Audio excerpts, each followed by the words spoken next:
Sometimes life is messy. Have you ever wished you could refocus your mind, home, relationships, and work life? Join us as we use research-based information to make practical changes and simplify life. This is Life Simplified.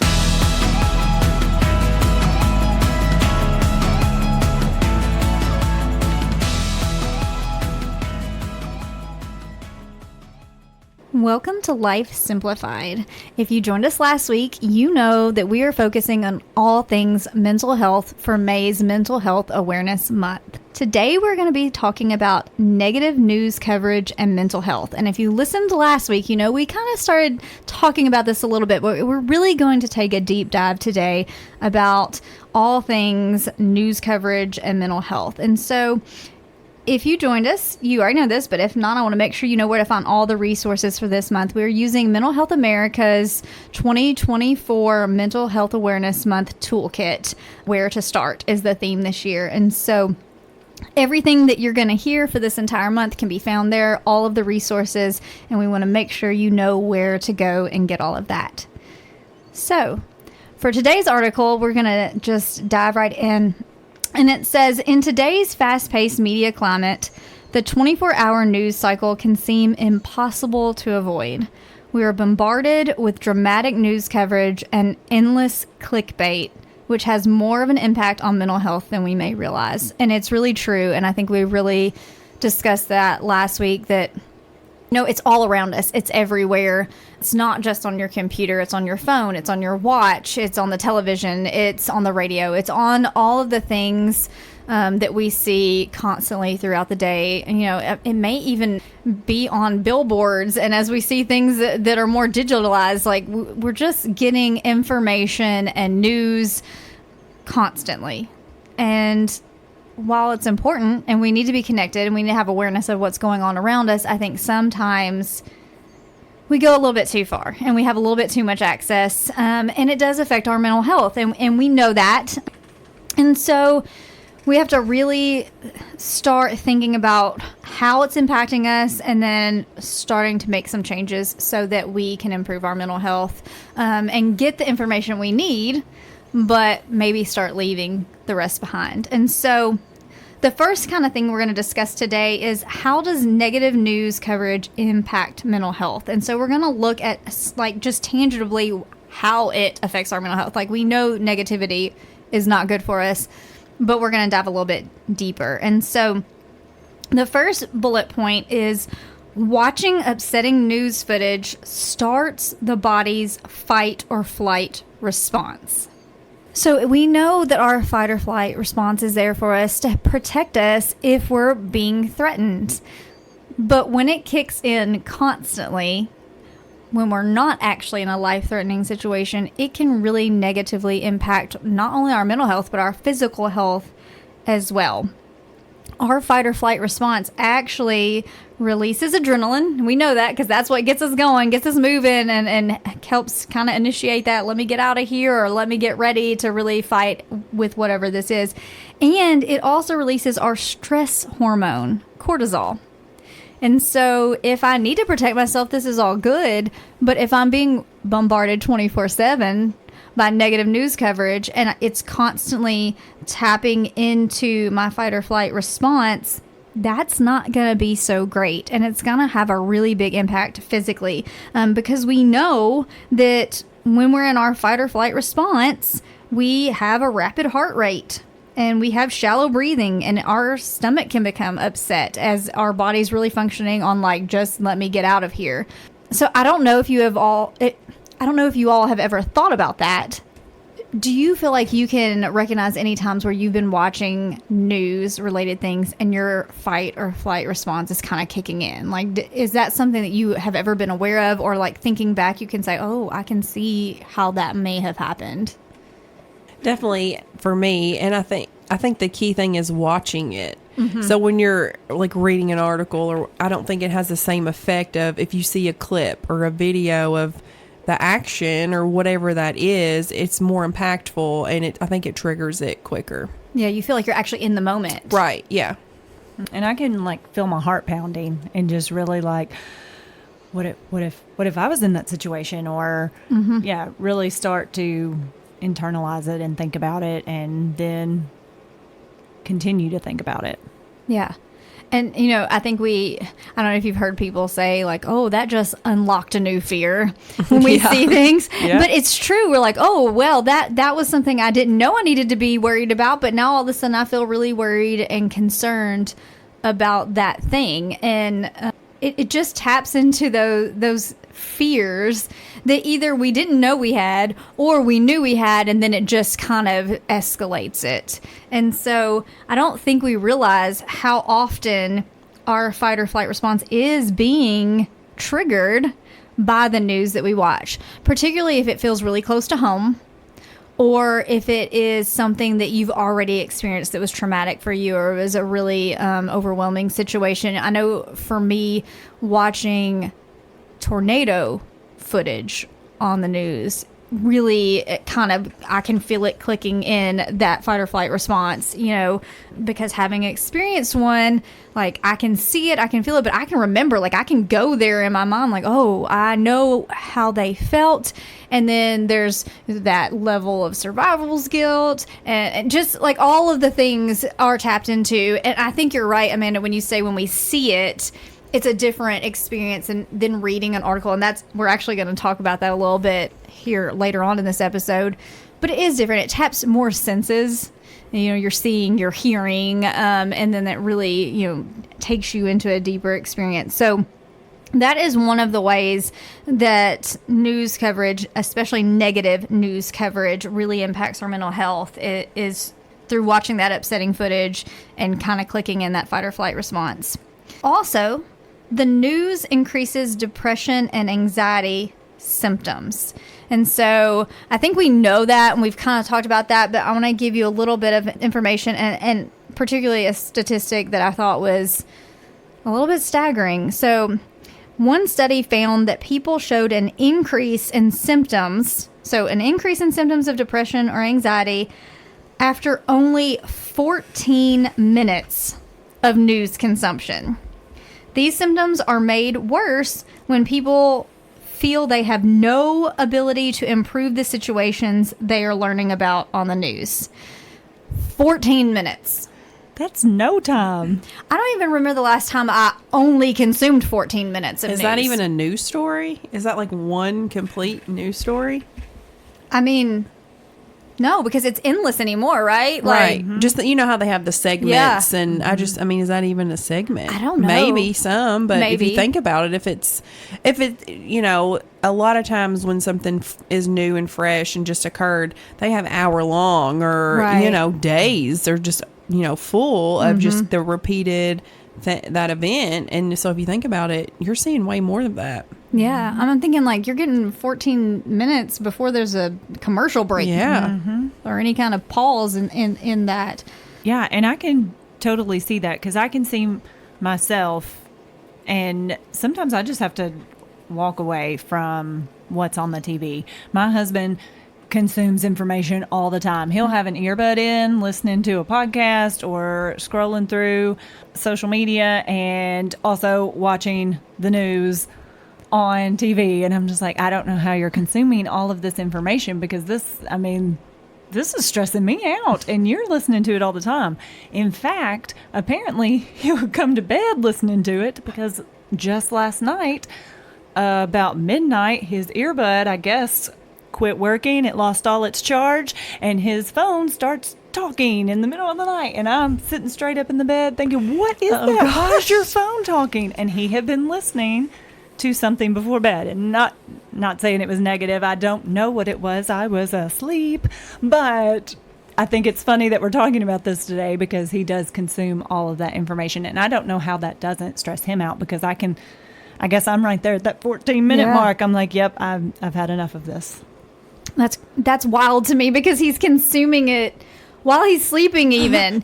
and you feel like there has to be some subconscious layer of information being absorbed. But, I think I was always aware that news increased depression and anxiety. And, my husband and I have even gone out of our way to avoid that. It's no secret, we have coffee together every morning, and we really try to limit the news. And that's why we watch silly things and different series of shows and things together in the morning, just trying to avoid some of the negativity. But even if we do turn it on because we want to catch the weather or certain things like that, and you get multiple headlines that are disturbing, even just trying to watch the weather or watching like just little segments of it. And so what surprised me the most is that time, like 14 minutes. That is far less information than I thought it would take to trigger that, but it clearly does. And I think that really says something and really makes us need to be more mindful. Like, how long am I spending on this? And then the third way that negative news coverage impacts our mental health is we may find ourselves relying on social media for our news, and that will drive addictive behavior. And so while we get news different places, television, radio, a lot of us are now beginning to rely on social media as our means of getting news. And that just spurs that addiction to our phones, to social media, and to those type of things. And so in the article, it says, this is important to note since more than 50% of Americans receive their news via social media. Clickbait headlines and social media algorithms are designed to keep you coming back for more, making it difficult to stop returning to apps for your news. So at least half of us, it sounds like, right at that halfway mark, are getting our news from social media now. And social media is seeing what we're consuming, and they know how to push it out there so that we just continue to consume. And so it's very easy for us to get this 14 minutes multiplied by lots. And that may be part of too, like your husband's listening to it all the time, and they know what he's listening to, they know what he is searching for, and they're putting it right there. He doesn't have to look anymore. He's probably not even searching for anything. And he probably, it's one of those things, like if something's big and you're talking about it with your family and you look at one article, then all of a sudden you have all the articles. And you have all of the videos and all of the reports and all of the things, and you're bombarded with that because it knows. Like, I guess it's reading our minds. Whereas when we're looking at the news on television and we're listening to it on the radio, it's not adjusting itself to fit what we're looking for. So it's just different. And I think we have to be aware of that. And I think we know because there's been different information and documentaries that have shared like it's being tailored to you, but it really is. And so knowing that it is going to tailor itself to have you digging deeper. And then we talk about going down the rabbit hole, and we're like, whoo, that spun out of control. It's made to do that. So even if we think we're not going to do that or we don't want to do that, it's really tailored to spin us in that direction. And I think that's really interesting because here I was, one of those 50% who's getting the majority of my news from social media, because sometimes it stresses me out a little bit. So I thought I was doing better. Like, oh, well, I'm only going to get on here and look at this. But you're right. I mean, and I know this. I know that they're going to show me the things, because then I'm like, ooh, yeah, I want to. They like to do that with shopping too, but we're talking about news. But oh yeah, and it's all intertwined together. But if anybody's like me and thought, well, I can turn the TV off and I'll just get my information on social media, not only are you going to be encouraged to click more and more and more, but also there's a lot of misinformation out there as well. So just keeping that in mind too. So I think that's a really great thing to just be aware of. Just know now that. Well, and you're right, because if you're watching your news on the television, you turn it off, it's off, and you're going about your day. Same thing with your radio. You're probably not listening to it unless you're in the car, and then half the time we're all listening to podcasts, and you should. Or we're listening to playlists or other things, and not necessarily the news on the radio. But when we get our news from our phone or from apps, it's set up where even when we're trying to not look at it, like we've said before, it's sending you notifications, it's buzzing on your watch, it's constantly getting your attention even when you didn't mean for your attention to be there. And so it's a little bit deeper, and we have to be even more aware of limiting that than maybe we do with some other means that we get our news from. And I think that availability of people to make comments on things adds a whole nother level. Everybody has their platform. Everybody can say their opinion. If you're reading an article and then you are just looking at it, then you can fall into reading people's comments, and then maybe, oh, I didn't see that article, or they may link something, and it just kind of adds that extra into it. And of course, different opinions too, right or wrong, like we talked about. Yeah.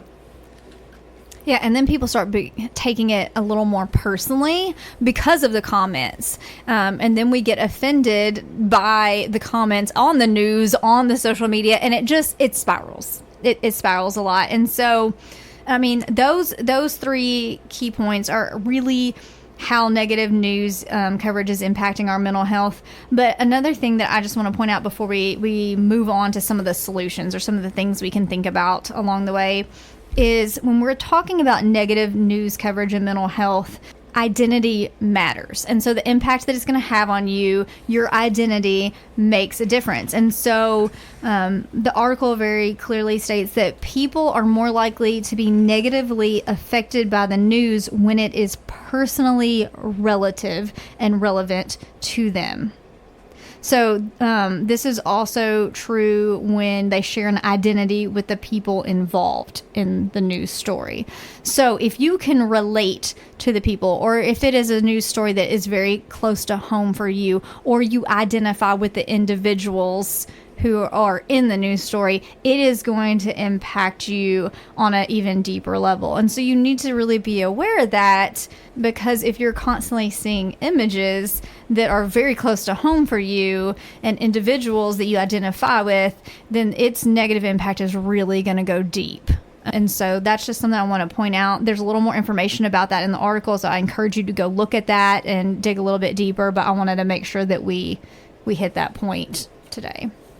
So with all of that, how can we protect our mental health? And some of these things are going to be things that we've talked about before, but they're worth mentioning again. And maybe some of them will be new things that you've not thought about before. But the first thing that we want to talk about is really identifying your triggers.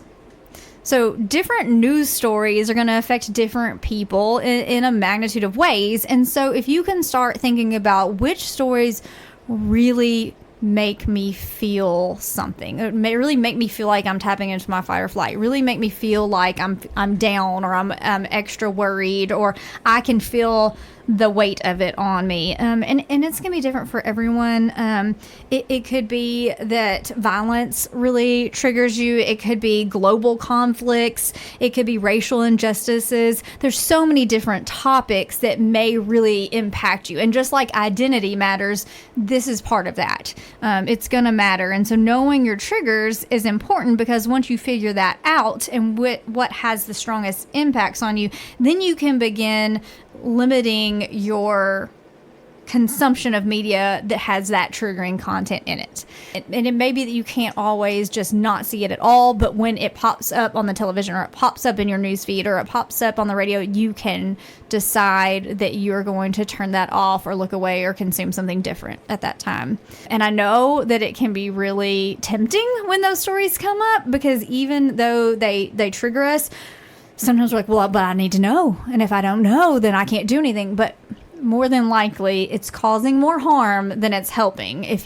it's doing that, then stepping away can be a good boundary for yourself around that. And the next one is perfect, because it's exactly what Amanda said earlier, and it's try reading the news instead of watching a video. And for those exact reasons that you said, Amanda, it can be less triggering. Studies have actually shown that reading it instead of viewing it can make it less triggering, mainly because of less disturbing imagery. And so there may be some pictures within articles that we're reading, but seeing those videos and having those images and those sounds in our mind when we're hearing of these things really impact us on a deeper level. And so if you're like, I still want to know the things, I still want to be up to date on it, maybe just simply trying to switch from videos to written material can make a big impact. And I think that's cool that you brought that up before we even got to that, because I thought that was a really good tip when I was reading, preparing for this episode. So try reading instead of watching. The next one is limit your time with the news. And I think we know this, and we discussed this a little bit in last week's episode. Just kind of putting some parameters, some time limits on things makes a big impact. And it said, and I don't know if I knew what they meant when they said this word, but I've not really heard this word, but they're like doom scrolling. Have you ever heard that, doom scrolling? So it's like, I guess just negatively, like I'm scrolling all of the terrible things. They called it doom scrolling, which, is interesting. But it might make you feel more informed and you think you're protecting yourself, but really it's going to end up doing more harm than it is good. And so trying to limit that, and it gives a suggestion of no more than 30 minutes per day, like the whole day. Because remember, like 14 minutes or more can cause us, increased anxiety and depression symptoms. So we're already doubling that for the day. But if I'm consuming 6 hours of doom scrolling or negative news, then, 30 minutes might be a good place to start. Well, and what about discussions too? Does that play into it? When sometimes people at work will, before the day gets started, did you see this on the news or did you see that? Does that include that? Because that's an extra, they may be talking about something you didn't see about that topic. And then you're like, oh, I need to look at it more or anything like that. I don't know. That's a good point because you're definitely like digging deeper. And I would imagine like if you saw it and it impacted you and then you get into your workplace and someone brings it up and then everybody's kind of throwing out their opinions. If you're already in your fight or flight, if your adrenaline level's already increased and your stress hormones already up there and then you're hearing more, like it could make you feel more anxious and it could definitely add to it. So yeah, that's a good thing to consider. And especially if there's a big event that has triggered a response in you and you're really concerned about it and you're trying to limit that. If you are in your workplace, I think it's okay to say, guys, I'm a little bit nervous about that and I'm trying to avoid a little bit of that right now so that I can calm down and just take a breather. And if they really want to talk about it, it's okay to just say I'm gonna step back to my office or I'm gonna need to step out and just take a break, because having those healthy boundaries is important. And I'll be really transparent. This morning we were watching like a little bit of the news as we were waiting for the weather. There was some news story about airplanes, and I don't even remember the specifics, but I'm getting ready to take a flight and my husband was like, well, what do you think about that? And he's starting to want to talk about it, and I was like, I can't talk about this right now because I'm not necessarily afraid of flying, but I can get some anxiety over it. And I knew if I dug deep into this with him, I was going to be really nervous about taking a flight next week, and that was going to be in the back of my mind, and I really didn't need to feed that. So for me, I had to say that. I literally said, I've got a flight coming up in a few days. I can't talk about this right now. And he was like, oh yeah. He wasn't thinking. So I think it's okay to do that, to just say, look, now's not a good time for me to have this conversation. And you don't have to do it. I think we worry that we're going to come across as rude or, shutting people down. I think people understand. And when you're willing to really be honest and vulnerable, people will respect that for the most part. So that's a great point though, because I think it does definitely add into our time limit. So just trying to keep it to 30 minutes per day or even less if it's really causing you some distress. The next thing is plan an enjoyable activity after taking in the news. And so this is kind of like the idea, like, okay, I'm having some unhappy things I'm looking at and information that's kind of bringing me down. I want to work on ways to shift my mood back into a better place. And, kind of just decompressing, almost like debriefing yourself after a major event. And so, maybe a hobby or calling a friend and having a lighthearted conversation, or maybe watching or reading something that you enjoy watching or reading, not something that's heavy or news related. So just giving yourself that opportunity to decompress and not staying stuck, because we don't want to stay in that level of anxiety and worry. We want to get ourselves out of that when we can, especially if it's been a rough news day. Sometimes that happens. The next thing is take action by getting involved with a group, and a group that is working on issues that you're passionate about. So it's kind of like in last week's episode, we talk about change what you can, getting out there, getting involved in something. We feel sometimes powerless over the things going on, but if we're making an impact, no matter how big or small, we're doing something. And sometimes we just feel better when we do something. And so take action by getting involved with a group that will help you feel more empowered and less helpless about the things that are going on around you. The next one is join an affinity group. And so an affinity group is a support group. And we talked a little bit about support groups last week as well. But they're supportive communities of people who share a common identity, and also those people who are allies of individuals within that group and who share that identity. So that's where you can find people that you connect with that have a like identity to you, like views, like concerns, and you can feel supported and a part of in that group, so you don't feel like you're facing it by yourself. The next one is to be mindful of your sources. I think we kind of talked about that earlier. We may be getting inaccurate news. Anybody can go on social media anymore and write or say anything. And that doesn't mean that it's true or that it's valid. And we need to really pay attention to where we're getting our information. And I think that's part of why we so wanted to do this podcast, is because we are giving you research-based, solid information. And that's really important, because the news and the information we read impacts us deeply. And if we're making decisions based on what we're seeing, we want to make sure it's solid. And so know about your sources, make sure it's accurate, and that it provides a variety of perspectives. Typically, if something is extremely one-sided, it's probably not painting you the full picture, because there's always multiple views about things. And so trying to find the least biased news source, which can be difficult sometimes because we all have bias. And so, but maybe reading from different sources, but knowing that they're legitimate places that you're getting your information is really important. And then the last tip is enhance optimism in your life by doing what brings you joy and satisfaction.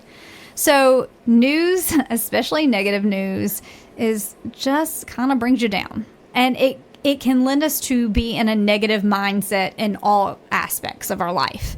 Once we get that negativity, especially if we're consuming our news first thing in the morning, it can set us up for a negative attitude for the entire day. And so enhancing our optimism and thinking on a more positive side can really make an impact. And so thinking about doing things that bring us joy and satisfaction, and some examples they give you are social activities, spiritual practices, physical movement, mindfulness, creative hobbies, journaling, and gratitude practices, or anything that brings you joy and happiness and satisfaction is a good thing. Anytime we can incorporate positivity, it is going to improve our mood and our overall mental health. And so don't ever underestimate what just doing something that's good and not negative can do for your mood. It can feel hard to escape from the chaos of constant news coverage. Like we said, it's there all the time. It's everywhere we turn, and some groups are more significantly impacted than others. But the long-term effects on all of us can include desensitization to events and a reduced ability to cope with stressors of everyday life. And so we want you to utilize these episodes and this toolkit at Mental Health America to help you improve those coping skills, grow that toolbox, and be able to fight against all of these things. We cannot not watch the news. We need to be informed, but we can make some life changes to help the impact on our mental health to be more positive. So if you still feel sad, worried, or scared after trying to help yourself, you might be showing the early warning signs of a mental health condition. You can visit Mental Health America or MHAscreening.org to take an anonymous, free, and private mental health test. It only takes a few minutes, and after you're finished, you will be given information about the next steps you should take based on your results.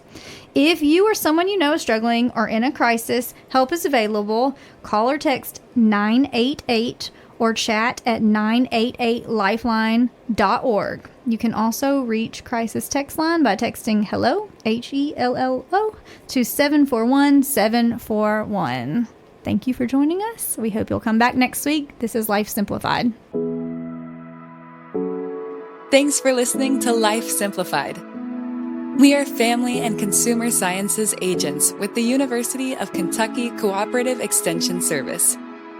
Contact us at lifesimplifiedpodcast@gmail.com.